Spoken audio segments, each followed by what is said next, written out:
Eyewitness News with more medical coverage for you this morning.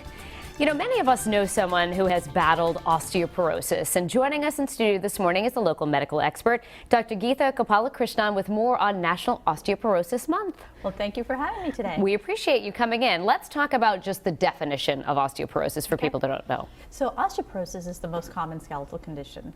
It causes bones to become brittle, weaken, and easily fracture. It results from the aging process, as well as menopause for women and certain medical conditions like low testosterone level in men and steroid use. So it's important to kind of process these risk factors with your doctor and trying to figure out if you're at risk for osteoporosis. I think at first glance, a lot of people associate osteoporosis with an elderly woman. It's sort of that stereotype. But you were telling me 25% of men do experience some form of it, right? Yes, and so osteoporosis affects both men and women. It is estimated 25% of men are at risk for osteoporotic fractures. 50% of women are at risk for osteoporotic fractures. So we focus on the women because of the fact that they're at higher risk, but men and women are both at risk.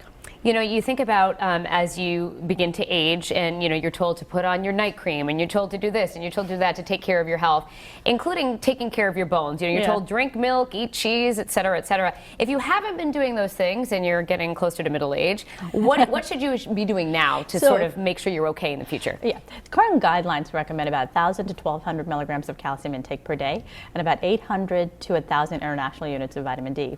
And so you can actually get those, get the adequate amount of calcium and vitamin D through dietary intake in terms of dairy products. There's also other sources such as leafy green vegetables.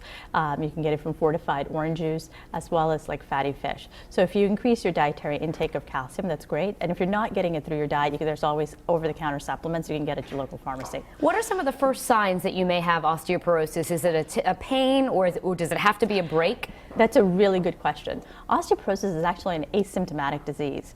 Most people don't realize they have osteoporosis or are at risk for osteoporosis until they actually have a fracture. So that's why screening is the most critical element of osteoporosis. Talking to your doctor to figure out if you have risk factors for osteoporosis and if you should be screened with a bone density test. So this is a very simple test that takes about 10 minutes of your time and essentially can give you risk factors for osteoporosis. Current guidelines actually ask you to do a bone density test if you are a postmenopausal woman over the age of 65.